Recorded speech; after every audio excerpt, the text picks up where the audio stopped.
বাগাবাজার জামে মসজিদে আয়োজিত আজকের এই হজ প্রশিক্ষণ শিবিরে আমরা শিলচর থেকে আগত মূল প্রশিক্ষক মৌলানা হুসেন আহমদ মজুমদার সাহেব সহ শিলচর থেকে আরও দেখুন তো মৌলানা আলিমুদ্দিন মৌলানা চৌধুরী সাহেব আমার একজন আছেন তো আমরা তারা সবাই গেছেন। আরও দুজন হজ কমিটির ডাইরেক্ট হজ ব্যাপারে যারা ডিসির অফিসার তত্ত্বাবধান করেন তারা মাঝে শামসুলক লস্কর আর আগের আসলা মিলনউদ্দিন লস্কর তারা দুজন আওয়াজ। তো আমরা প্রায় 5-6 বছর থেকে চলে এই প্রশিক্ষণ শিবির এবং প্রশিক্ষক তাহেন তো আপনারা জানেন মৌলানা হুসেন আহমদ মজুমদার এবং আগে 2 বছর সহযোগিতা হচ্ছে আমরা ইমাম মৌলানা আফজল হোসেন সাহেব। তো তাই তো অসুস্থ, বর্তমানে কিছুটা সুস্থতার পথে, কিন্তু এই ধরনের প্রশিক্ষণ শিবির পরিচালনা করার মতো সুস্থতা এখনও তার নাই। তো সুতরাং আমরা প্রোগ্রামটা আজকে প্রথম ইনাগুরেশন বৃহস্পতিবারে, তো বৃহস্পতিবারে আপনারা কিছু সময় দিতাম তখন আপনি নিয়ত করে পেয়েছেন আল্লাহ বলে ইতাতে অভিশাপে বৃহস্পতিবারটা রাখি দিতে আপনারা নির্ধারিত কাজে করিয়া। তো আজকে আনুষ্ঠানিকভাবে শুরু হওয়ার আগে আমি প্রথমে আমরা মসজিদ কমিটির সভাপতি আমরা আলহাজ আব্দুল হালিম বড়বইয়া আজকে মিটিংয়ের সভাপতি হিসাবে আমি একবার না প্রস্তাব রাখা হয়, তাই তো মসজিদ কমিটির সভাপতি আজকে সভাপতি পরিচালনা করবেন তাই। আর আমরা বিশিষ্ট অতিথি যারা আছেন তারা আমরা এখন সভাপতি নির্বাচনের পরেই এখন পবিত্র কুরআন তিলাওয়াত আমরা মসজিদের মুয়াজ্জিন হাফিজ মঞ্জিল আলম মঞ্জিল আলমের কুরআন তিলাওয়াতের মধ্যে দিয়ে আমরা প্রথম আজকের এই পবিত্র মাহফিলটা শুরু করি। আসসালামু আলাইকুম ওয়া রাহমাতুল্লাহি ওয়া বারাকাতুহু। আউযু বিল্লাহি মিনাশ শাইতানির রাজীম।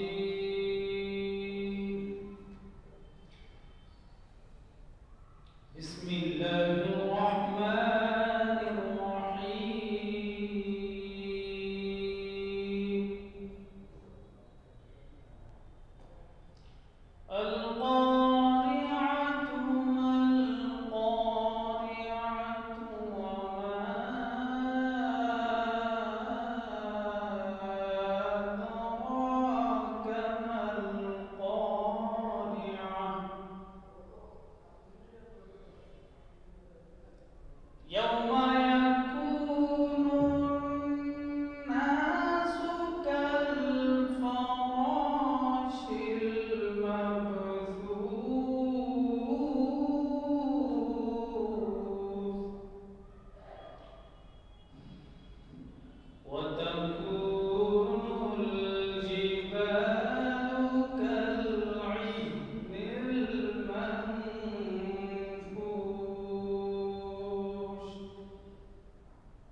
আসসালামু আলাইকুম রহমতুল্লাহি ওয়া বারাকাতুহু। আল্লাহর বাড়ির মেহমান আপনারা, আল্লাহ লাখ লাখ শুকরিয়া আপনারা আল্লাহ তার বাড়ি এবং নবী করিম সাল্লাল্লাহু আলাইহি সাল্লাম রোজা মোবারক জিয়ারতের সুযোগ করিয়া দিতে। আমরা বিশেষ একটা কথা, হজ একটা সংযমর খাম, যেটার মধ্যে আমরা 2টা জিনিস, একটা হলো ধৈর্য, ওটা সবচেয়ে বেশি রেখে রাখবো। ধৈর্যটারে আপনারা বেশিভাবে রাখবা। আর আমরা আপনারা যেসব খাজও আছে নাকি তা হজর যেসব খাজ ট্রেনিংয়ের মাধ্যমে আপনারা পাইবা এগুলারে আপনারা ঠিকমতো করার চেষ্টা করবা। আর বিশেষ করিয়া হজও আপনারা তাড়াহুড়া বা ইটা করার কোনো কথা নাই, কারণ হজ সর্ব অবস্থায় আল্লাহ রব্বুল ইজ্জতে আপনারা দাওয়াত দিছেন যত কিছু করবা তার হুকুম মতো হইব।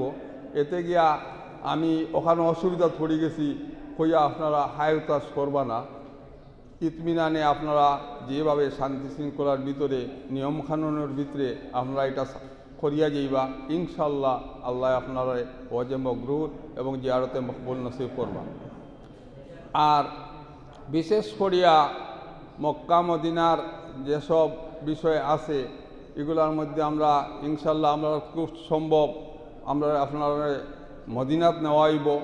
মদিনাত গেলে আপনারা তো এখানে 8 দিনের সফর, এই সফরও আপনারা 40 ওয়াক্ত নমাজ তকবীরে উলার সহিত আপনারা আদায় করতা, ইনশাল্লাহ আল্লাহ আপনারা তৌফিক দিতা এবং আপনারাও চেষ্টা করতা। আর এরপরে আপনারা মক্কা যাওয়ার পরে আপনারা মক্কা তাইয়া তো আপনারা তওয়াফ করবা এবং এই সময় আপনারা তাড়াহুড়া বা দৌড়জোরে আড়াইলে ওইতো না, আপনারা সব সময় দৌড় এবং তাড়াহুড়ার থেকে আপনারা বাঁচিয়া রইবা।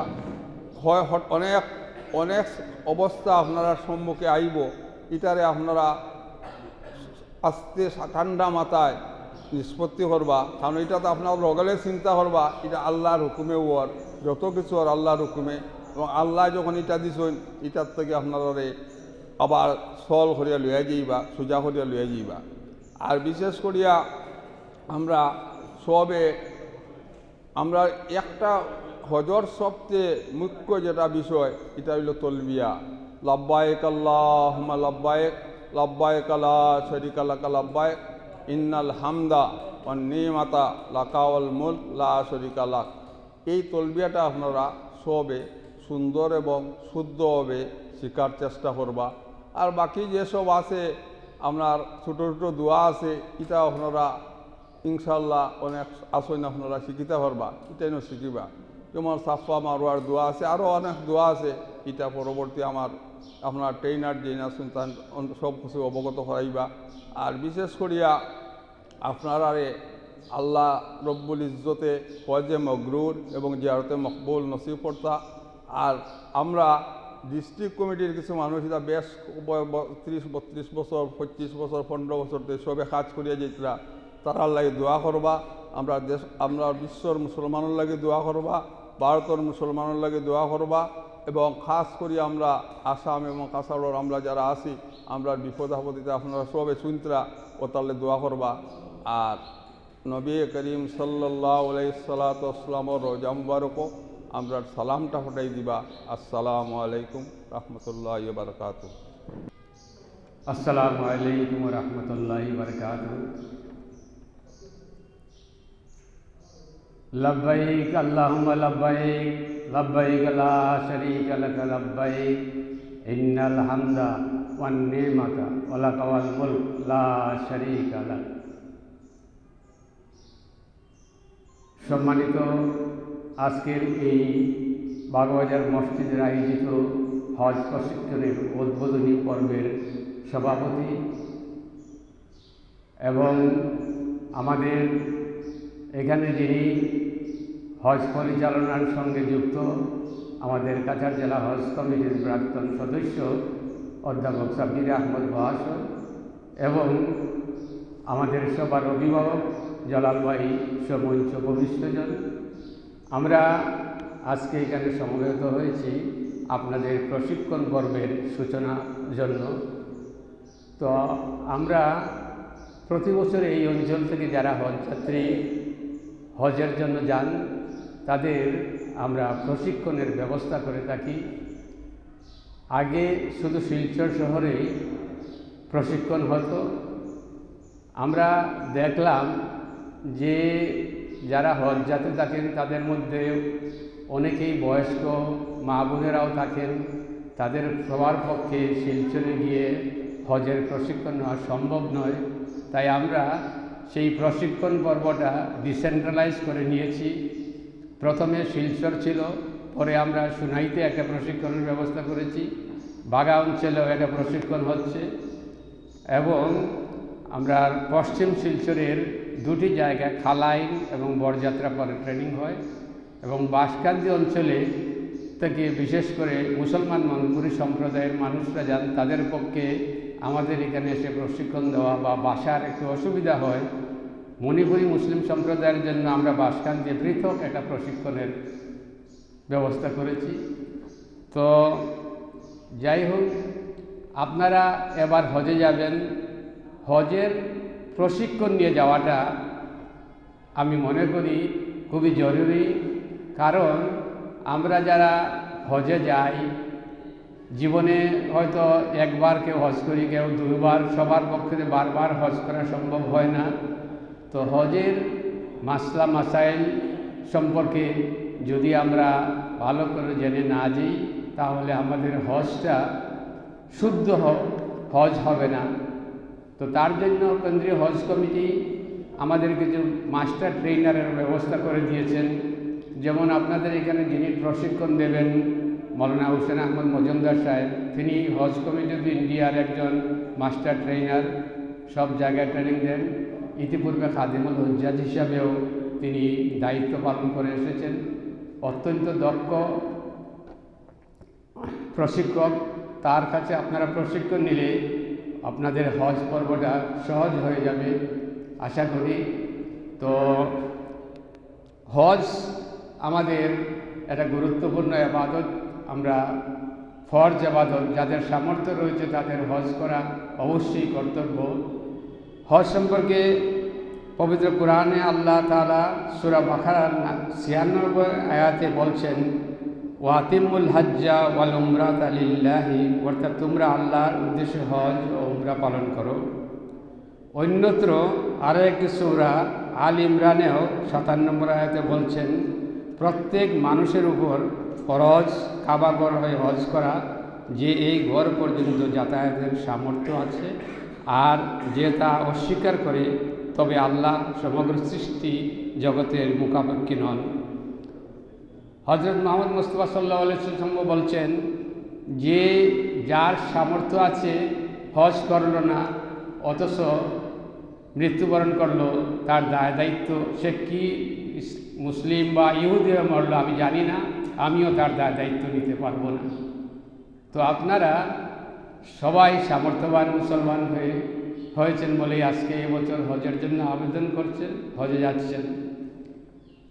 আমাদের প্রশিক্ষকরা আপনাদের প্রশিক্ষক দেবেন। আমরা যারা কয়েকজন আছি, আপনাদের হজের দুটা পার্ট আছে, একটা লজিস্টিক পার্ট, একটা রিচুয়াল ধার্মিক, যেটা হজ ব্রত কীভাবে পালন করেন, হজের সুন্নত ওয়াজিব, কোন জায়গায় কী করণীয়, সেটা সম্পর্কে প্রশিক্ষক দেবেন। এবং আমরা আপনাদের কিছু যেটা লজিস্টিক সাপোর্ট আপনারা দেব। যেমন আপনারা হজে যাচ্ছেন, সেই হজ তো আমাদের দেশে নয়, সৌদি আরবের একটি দেশে গিয়ে হজ করছেন, সেই দেশের নিয়ম কানুন, আইন কানুন চলাফেরা সম্পর্কেও আপনাদের কিছুটা ধারণা নিয়ে যাওয়া দরকার। না হলে আপনাদের সেখানে চলাফেরার অসুবিধা হবে। সে সম্পর্কে আমরা সময়ে সময়ে ট্রেনিংয়ে এসে আমরা অবহিত করব। এছাড়া সেখানে আপনারা আরও একটা জিনিস আগে থেকে জেনে নেওয়া ভালো। হজের আবেদন করার সময় হজের ফর্মে লেখা থাকে টার্মস অ্যান্ড কন্ডিশন এবং শর্তাবলী যেগুলো আছে সেগুলো ভালো করে পড়াশোনা করে হজের আবেদন করবে। আমরা অনেকেই এগুলা হজ কমিটির গাইডলাইনগুলা পড়াশোনা না করে হজের আবেদন করি, আর হজের অফিসে গেলাম, হজ ফিল আপ হয়ে গেল। যখন মক্কাতে গেলাম, আপনাদের বা আমাদের অ্যাকোমোডেশন হলো আজিজিয়াতে, সেখানে গিয়ে দেখলেন আপনাদের বিল্ডিংয়ের যে রুমে 6 জন 7 জন রাখা হয়েছে, আপনাদের 15 জন 20 জনের মধ্যে একটা কিচেনের ব্যবস্থা।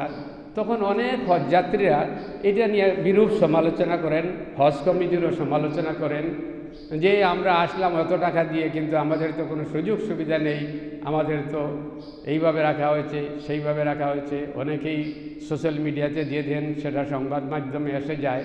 এতে হজ কমিটিরও বদনাম হয়, যারা আপনারা হজেও যান তাদেরও অনেক কিছু হয়। তো আপনারা যেহেতু হজের আবেদন করে নিয়েছেন, এখন অন্তত অবসর সময়ে আপনারা গাইডলাইনগুলো পড়বেন, আপনারা কি কি সুযোগ সুবিধা সেখানে পাবেন। আপনাদের সেখানে আগে ছিল আজিজিয়া এবং গ্রিন হোয়াইট ক্যাটাগরি, এখন শুধু একটাই ক্যাটাগরি মক্কাতে থাকার ব্যবস্থা আজিজিয়া এলাকাতে। হরম শরীফ থেকে প্রায় 7-8 কিলোমিটার দূর আপনাদের রাখা হবে সেই ভবনগুলিতে। অবশ্য সেখানে আপনাদের হরম শরীফে নিয়ে যাওয়ার জন্য হজ কমিটি অফ ইন্ডিয়া 24 ঘন্টা আপনাদের বাসের ব্যবস্থা রাখবে। এয়ার কন্ডিশন এসি বাস আছে, কোনো অসুবিধা নেই যখনই যাওয়ার। তো এই বাসগুলোতে কিভাবে আপনারা উঠবেন, নামবেন কিভাবে, কোন স্টপেজ কিভাবে আছে, আপনাদের এরিয়া ওয়াইজ আলাদা আলাদা থাকে, এগুলো সম্পর্কে আপনাদের জানা দরকার, জেনে যাওয়া। না হলে পরবর্তীতে সেখানে গিয়ে হজের কাজ রেখে, হজের যেসব গুরুত্বপূর্ণ কাজগুলো রেখে শুধু সমালোচনায় আপনারা সময় অতিবাহিত করবেন এবং আপনাদের হজের ডিস্টার্বও হবে, সেটা জলাল ভাই বলতে পারবেন। আর হলো আপনারা ট্রেনিংয়ের খুবই দরকার, ট্রেনিংগুলো ভালো করে নেবেন। হজের যেগুলা প্রয়োজনীয় জিনিস আপনাদের প্রশিক্ষক আপনাদের দিবেন। আর হজে যাওয়ার আগে সবের শারীরিকভাবে ফিট হওয়া দরকার। বিশেষ করে হজের যে 5 দিন আপনারা থাকবেন মিনা, মুজদালিফা, আরফাতে, তারপরে আবার হরম শরীফে আসা, এই সময় গাড়ি ঘোড়া চলাচল করে না, হেঁটে হেঁটে চলতে হয়। তো আপনাদের যদি অভ্যাস না থাকে হাঁটার, আপনারা কষ্ট ভোগ করবেন। আগে থেকে এখন আপনারা নিজের শরীরকে ফিট করুন, হাঁটাহাঁটি করেন, যাতে ওই সময় কোনো অসুবিধা না হয়। আর ইনশাআল্লাহ এইবার কোনো হজযাত্রী বিশেষ কোনো অসুবিধা হবে না। আপনারা এমন এক সময় যাচ্ছেন, এই সময় না গরম না ঠান্ডা, মিডিয়াম আবহাওয়া থাকবে, কোনো অসুবিধা হবে না। তো আরও একটা জিনিস, কিছু কিছু জিনিস আপনাদের বলছি যেগুলো আপনাদের, যেমন মক্কা শরীফ, এটা বেশ আধুনিক শহর হয়ে গেছে। মক্কার হরম শরীফের মসজিদ, মিনা যে দুইটি যে আপনার মদিনার মসজিদ, এগুলাতে অত্যাধুনিক লিফট এবং অ্যাক্সেলেটর আছে। এই লিফট এবং অ্যাক্সেলেটরগুলা কীভাবে চড়তে হয়, ব্যবহার করতে হয়, এগুলা সম্পর্কে আপনাদের ওয়াকিবহাল অভ্যাস করে নেওয়া দরকার। শিলচর যেটা আমাদের যে আছে এই বিগ বাজার, এই বিগ বাজারে আপনারা গিয়ে কিছু অভ্যাসও করবেন। এইগুলো অ্যাক্সেলেটর এখানে আছে। অনেক সময় মা বোনেরা উঠতে সময় কাপড় ঢুকে যায়, হয়ে যায়, এগুলো যদি আগে থেকে সচেতন না থাকেন তাহলে অসুবিধার সম্মুখীন হবেন। বাজারে গেলেও সব অত্যাধুনিক লিফটের ব্যবস্থা, এইগুলা আপনারা কিছু জেনে নেবেন। তারপরে মক্কা মদিনায় রাস্তাঘাটের নিয়মকানুনগুলা আপনারা জানবেন। আর আরও একটা জিনিস যেটা আমি প্রত্যেক বছরই বলি, যেটা হজে যাচ্ছেন আপনারা, জীবনে একবার যাচ্ছেন, হজটা পরিতৃপ্তভাবে হজ যদি আদায় করতে হয়, তাহলে মক্কা এবং মদিনায় যেসব জিয়ারতের জায়গা আছে, সেই জিয়ারতের জায়গাগুলো সম্পর্কে আপনাদের স্পষ্ট যদি ধারণা থাকে না, আপনারা যেসব জায়গাতে জিয়ারত যাবেন এগুলো সম্পর্কে আপনারা যদি কিছু পড়াশোনা না করেন, তাহলে শুধু জনশ্রুতের সঙ্গে যাবেন, শ্রুতের সঙ্গে আসবেন, কি কোথায় গেলেন, কি দেখলেন, সেটা আপনারা ফিল করতে পারেন, অনুভব করতে পারবেন না। আর যদি ভালো করে অনুভব করতে না পারেন, তাহলে আপনার পরিতৃপ্ত সহকারে হজটাও হবে না। তো এই ব্যাপারে আমি আপনাদের পরামর্শ দেব, আপনারা আব্দুল আজিজ জামানের একটা মক্কা মদিনার পথে বই আছে, তিনি ভ্রমণ কাহিনী লিখেছেন, পড়বেন আপনারা। প্রত্যেকটা জায়গা সম্পর্কে এত সুন্দর বর্ণনা হাদিস দিয়ে আছে, এগুলো পড়লে আপনাদের উপকার লাগবে। আর আমি আগে বলেছি কী কী ফ্যাসিলিটি আপনারা পাবেন, সেটা জানিয়ে যাওয়া আগে থেকে ভালো। আর হলো আপনাদের হজের সফরে কিছু কষ্ট আছে, সেই কষ্টটা সহ্য করতে হবে। এই কষ্ট সহ্য করে যদি গিয়ে আপনারা সেখানে অতিষ্ঠ হয়ে যান, তাহলে আপনাদের হজটা সুন্দর হবে না। আর হলো ধৈর্য, সহযোগিতা, সহমর্মিতা যদি আপনাদের না থাকে তাহলে আপনাদের হজটা সুন্দরভাবে হবে না। বিশেষ করে আপনারা যারা বয়স্ক মানুষ যাচ্ছেন, যারা কম বয়সের লোক যাবেন, আপনারা হজ যারা বয়স্ক লোক তাদের সেবা শুশ্রূষা করার চেষ্টা করবেন। তাদের কোনো অসুবিধা হলে আপনারা তাদের সবসময় সহযোগিতা করবেন, কারণ খিদমত সে খুদা মিলতা হয়। খিদমত যদি করেন তাহলে আল্লাহ আপনারা করব, মায়া করব। আর আমি আমার বক্তব্য দীর্ঘায়িত করছি না, অতি সংক্ষেপে শুধু হজ আপনাদের ফরজ হয়েছে, আপনারা ফরজ আদায় করতে যাচ্ছেন। অনেকেই মানে হজ থেকে আসার পরে বা যাওয়ার আগেই মানে মনে করেন যে আমি তো হজে যাচ্ছি, আমার পয়সা আছে, টাকা পয়সা আছে। এটা আপনারা মনের মধ্যে আনবেন না, কারণ রিয়া এমন একটা জিনিস, এটা মানুষকে ঈমান থেকে ধ্বংস করে দেয়। এটা এক ধরনের এমন এক জিনিস, আপনার ক্ষুদ্র যদি মনে রিয়া থাকে তাহলে আপনার হজটা হবে না। তো সবসময় আপনারা মনে করবেন যে আমার উপরে হজ ফরজ হয়েছে, আমি সেই ফরজ আদায় করতে এসেছি। আমি লোক দেখানো হজের জন্য যাচ্ছি না, মানুষকে দেখানোর জন্য হজে যাচ্ছি না। আমি আমার আল্লাহর কাছে আমার দায়বদ্ধতা পালন করতে যাচ্ছি। তো এই বলে আমি আমার বক্তব্য শেষ করছি। উদ্বোধনী পর্ব আগামীতে আমরা আসবো আপনারা প্রজেক্টরের মাধ্যমে আমরা কিছু জিনিস দেখাবো, যেমন আপনার কোন কোন জায়গাতে জিয়ারতে যাবেন, সেই জিয়ারতের স্থলগুলো সম্পর্কে মানে তার ইতিহাস এবং ইয়ে নিয়ে আমরা আলোচনা করব ইনশাআল্লাহ। আগামীতে আমরা আরও একদিন আসবো সবাই মিলে। এই বলে আমি আমার বক্তব্য শেষ করছি। খুদা হাফিজ। আসসালামু আলাইকুম। আজকে এই হজ প্রশিক্ষণের উদ্বোধনী অনুষ্ঠানে মাননীয় সভাপতি মহোদয়, এখানে উপস্থিত আলহাজ জালাল আহমেদ মজুমদার সাহেব, উপস্থিত এই হজ প্রশিক্ষণ শিবিরের মাননীয় প্রশিক্ষক মৌলানা হুসেন আহমেদ মজুমদার সাহেব, তথা আমার শিলচর থেকে আগত কাছাড় জেলা হজ কমিটির সঙ্গে সংযুক্ত আমার ভাইগণ, এবং আজকের এই প্রশিক্ষণের মধ্যমণি যারা আছেন তারা হলেন এখানে উপস্থিত পুরুষ এবং মহিলা হজযাত্রীগণ। তো আমি আমার বক্তব্য দীর্ঘায়িত করব না, শুধু 2-4টি বেসিক ইনফরমেশন আমি আপনাদের সাথে শেয়ার করব। তো সর্বপ্রথম আমি আমাদের এই বছর কাছাড় জেলা হজ কমিটির মাধ্যমে যারা হজের অ্যাপ্লিকেশন জমা দিয়েছেন সেই সম্পর্কে একটু তথ্য ধরে আপনাদের সামনে বলতে চাই। তো আমাদের রেকর্ড মতে এই বছর কাছাড় জেলা থেকে সর্বমোট হজযাত্রী 464, তার মধ্যে পুরুষ হজযাত্রী 316 এবং মহিলা হজযাত্রী 148। এর মধ্যে ডিফারেন্ট এম্বার্কেশন পয়েন্ট আছে।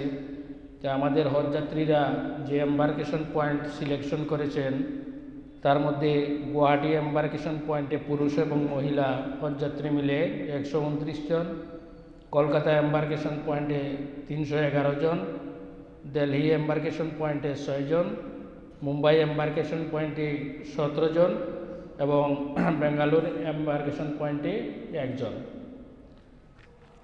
এই আমার পূর্ববর্তী বক্তা আলহাজ মিলনুদ্দিন লস্কর হজ প্রশিক্ষণের গুরুত্ব সম্পর্কে আপনাদের সম্মুখে বিস্তারিতভাবে উপস্থাপন করেছেন। আমি শুধু দুটা কথা বলতে চাই এই ট্রেনিং সম্পর্কে। ট্রেনিংটা কেন প্রয়োজন? আমাদের হজ গাইডবুক আছে, আমরা সবাই লেখাপড়া জানা মানুষ, তাহলে আর এই ট্রেনিংয়ের প্রয়োজনীয়তা কেন? তো ট্রেনিং এই কারণেই দরকারি, ট্রেনিংয়ের মাধ্যমে আপনাদেরকে সহজভাবে জিনিসটা আপনাদের সামনে তুলে ধরা হবে।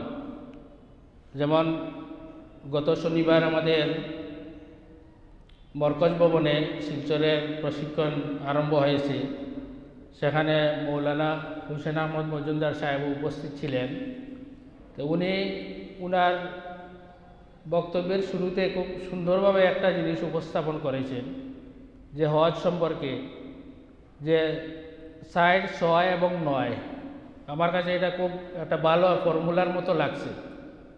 যে 60, 6, 9 বলতে 4টা জায়গা, 6 দিন এবং 9টা কাজ কর্তা আপনারা এই হজর সময়। 9টা কাজের মধ্যে 3টা হইল ফরজ এবং বাকি 6টা হইল ওয়াজিব। এই যে প্রথম 60, 6, 9 এই ফর্মুলা দিয়া হজ সম্পর্কে আপনার একটা মোটামুটি ধারণা হয়ে গেল। যে কোনো কাজ করার আগে যদি এটা কাজটা শুরু কোন জায়গায় এবং শেষ কোন জায়গায় হবে এই সম্পর্কে যদি আমার মোটামুটি ধারণা হয়ে যায় এবং প্রশিক্ষণ যখন উনি দেবেন এই ব্যাপারে বিস্তারিত আলোচনা করবেন, তখন আপনাদের সামনে বিষয়টি পরিষ্কার হয়ে যাবে। এখন এই মৌলানা সাহেব আরও একটা কথা বলেছিলেন যে হজের যেতে হলে দোয়া অন্য কিছু শিখতে হয় না, শুধু একটা দোয়াই শিখতে হয়, সেটা হলো তলবিয়া। সেই তলবিয়াটা আপনারা বিশুদ্ধভাবে শিখবেন, শুদ্ধভাবে যাতে তলবিয়া শিখেন সেই কথা বলবো। আর একটা কথা বলবো আমি, তলবিয়ার সঙ্গে আরও একটা জিনিস আপনাদের মুখস্থ রাখতে হবে, সেটা হলো আপনাদের কাবার নাম্বার। আমরা দেখেছি যে যখনই আপনারা টাকা জমা দেওয়ার জন্য রিসিট মানে এই যে ফর্ম যেটা ফিল আপ করতে হয়, সেটা ফিল আপ করার সময় অনেক হজযাত্রীদের যখন বলা হয় আপনার কাবার নাম্বার বলেন, তো উনি শুধু নাম্বারটাই বলেন যে 507 বা 316, এটা আপনার কাবার নাম্বার নয়।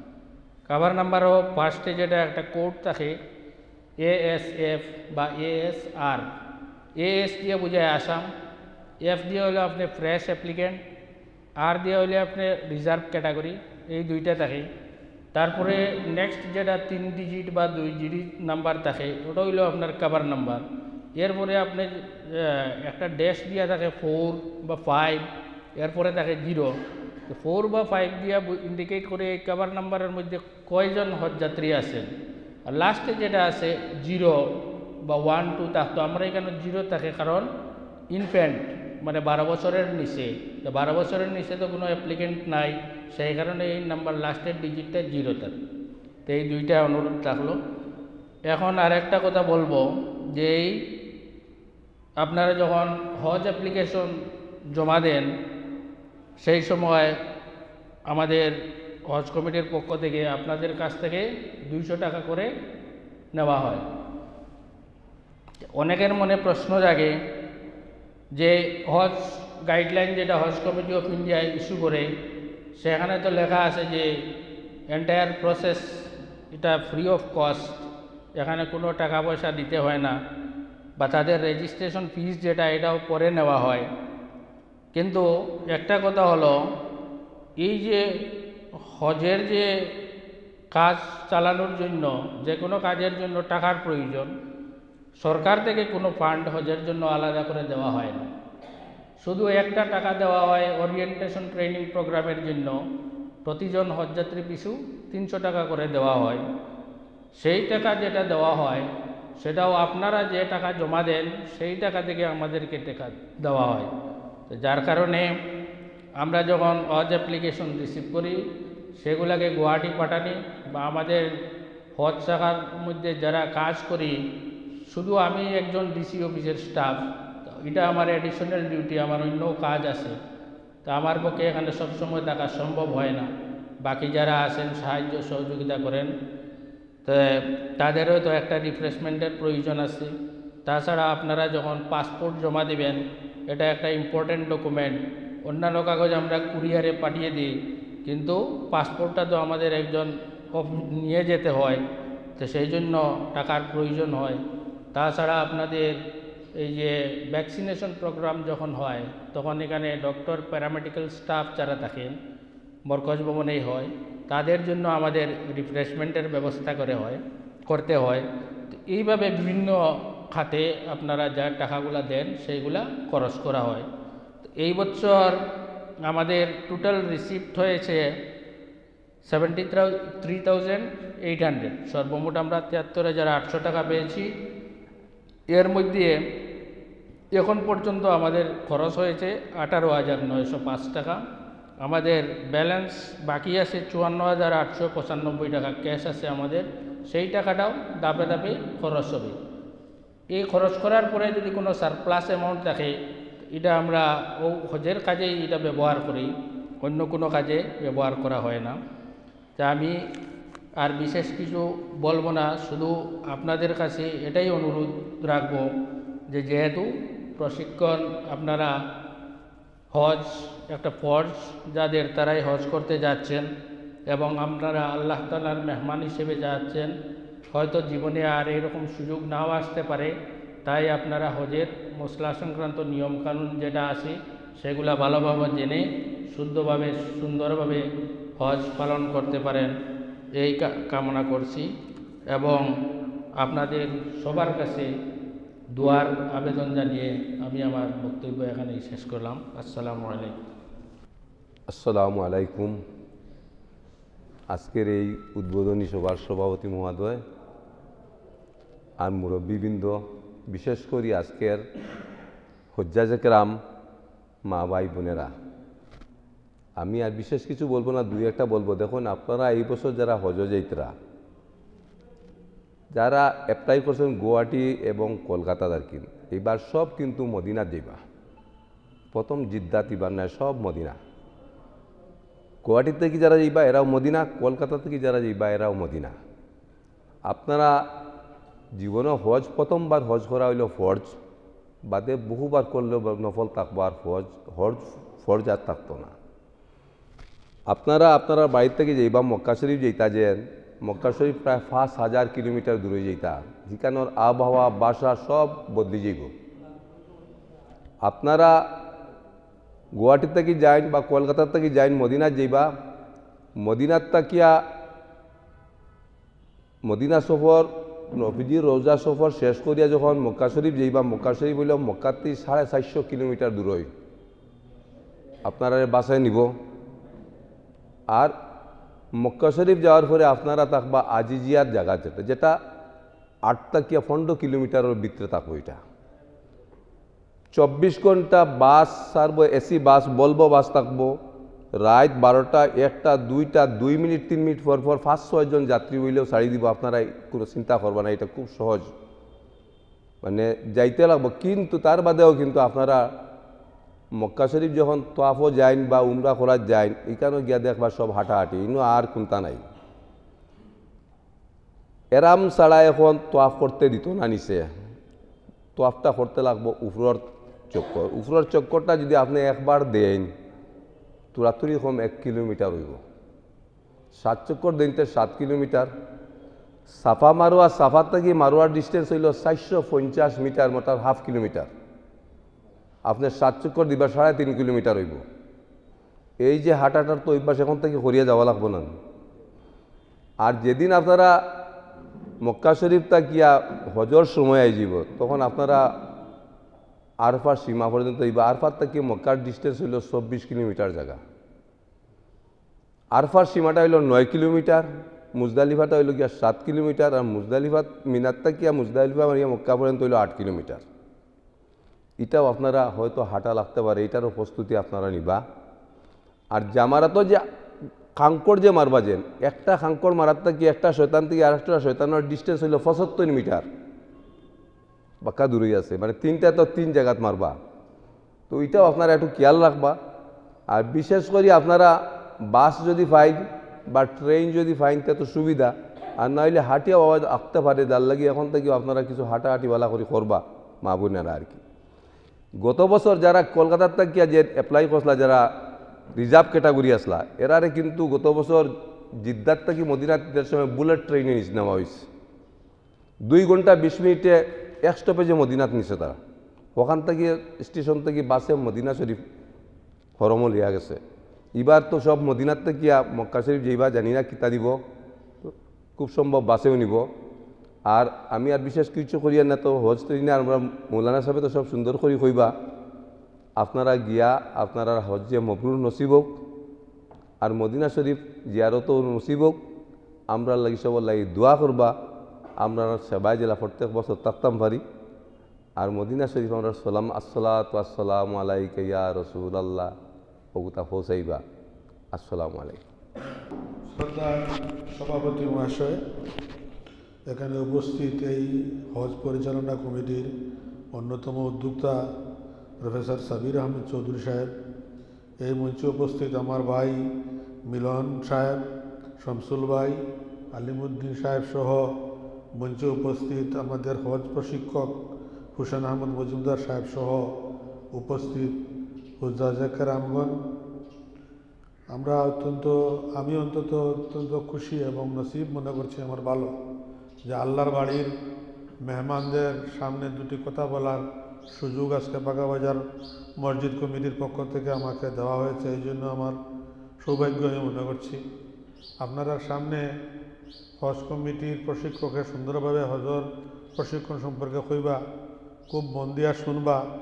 আমার যাওয়ার অভিজ্ঞতা দেখেন, আমি দেখছি কোনো কিছুতে আপনারা তাড়াহুড়া করবা না, শান্ত এবং ধীরভাবে সব কাজকর্ম করবা এবং যে ফর্মুলা এখানে আমার মিলন ভাই কইছেন সেই ফর্মুলা মনে রাখিয়া আপনারা কাজকর্ম করবা। আমরা এই কাজকর্ম যেটা আপনারা প্রশিক্ষণ দেওয়ার ব্যবস্থা করা, এটা কয়েক বছর তাই করলাম। বিশেষ উদ্যোগ নিতা সাবির সাহেবে তার যে টিম, সেই টিমরে লইয়া আমি এই টিমরে সাবির সাহেবের টিমরে আন্তরিক মোবারকবাদ জানাই। আর আপনাদের কাছে একটা অনুরোধ, আপনারা যে সময় আল্লাহর নবী সাল্লাল্লাহু আলাইহি সাল্লামর রোজা মোবারকর সামনে যাইবা, দয়া করিয়া আমরা গুনাহগার খবর সালাম ঘন্টা আল্লাহর নবীজি রোজাত পৌঁছাই দেবা। আমরা পারিশ্রমিক আপনার কাছ থেকে চাইয়ার না, আপনার কাছ থেকে কোনো ফিজও লইয়ার না। দয়া করি আপনার কাছে এই অনুরোধটুকু রাখবো যে আল্লাহর গড় যে সময় তোয়াফ করবা, যে সময় লাব্বায়েক আল্লাহুম্মা লাব্বায়েক কইবা, আমরা কথা খান্তা একটু মনে রাখেন জানি। আর আল্লাহর গড় যখন দোয়া করবা, আমরা খুশাল লাগিয়ে আল্লাহ দোয়া করবা। বিশেষ করিয়া আপনারা সবে অবগত আছেন ভারতবর্ষের বর্তমান অবস্থা মুসলমানের লাগে খুব খারাপ। আমরা মসজিদ, মাদ্রাসা, কবরস্থান থেকে শুরু করিয়া আমরা ধর্মীয় কাজকর্ম আজকে আমরা পরিচালনা করতে হয়, আমরা অনেক অসুবিধার সম্মুখীন হইয়ার। আজকে যারা এটার লাগিয়া লড়াই খতরা, আল্লাহ যেন তারারে শক্তি দেন এই লড়াই করার, এবং আমরা বিশেষ করিয়া আসামর মুসলমানরা যাতে করেন, সেফভাবে রাখবার তৌফিক দান করেন। আল্লাহ নবীর রসপথে চলার যে রাস্তাগুলা, এগুলা যাতে কেউ বন্ধ করতে না পারে, এই দোয়াটুকু করবা। এইটুকু হয়ে আমি আমার বক্তব্য শেষ করি। আসসালামু আলাইকুম। উপস্থিত মঞ্চে শিলচর থেকে আগত হজ প্রশিক্ষণের হুসেন আহমেদ মজুমদার মহাশয়, উক্ত প্রশিক্ষণ শিবিরে আগত অতিথিবৃন্দ এবং এই বৎসরের হজযাত্রী এবং আমার মা বোনেরা, আমরা 4-5 বছর থেকে আমাদের বাগাবাজার অঞ্চলে হজের প্রশিক্ষণ শিবির আরম্ভ করা হয়েছে। আমরা শুধু এটাই আমরা চাই, আমাদের যুব সমাজ থেকে একটা কমিটি করে আমরা আপনাদের খেজমতের জন্য আল্লাহর বাড়ির মেহমান হিসাবে আমরা আপনাদেরকে সম্মান জানাই, এবং আমরা এটাই ভাবি যাতে আপনারা আল্লাহর ঘরে যখন যাবেন আমাদের জন্য দোয়া করবেন, আমাদের কথা স্মরণ করবেন, যাতে আমরাও আল্লাহর বাড়িতে যেতে পারি এবং আমাদের সালাম আপনারা উক্ত স্থানে পৌঁছে দেবেন। আমাদের এই ব্যবস্থায় যদি কোনো ত্রুটি থাকে আপনারা ক্ষমা করবেন আমাদেরকে। আমরা যতটুকু সম্ভব আপনাদের সাহায্য সহযোগিতায় আপনাদের সঙ্গে থাকব। ধন্যবাদ। এই কথা বলে আমার বক্তব্য এখানে শেষ করি।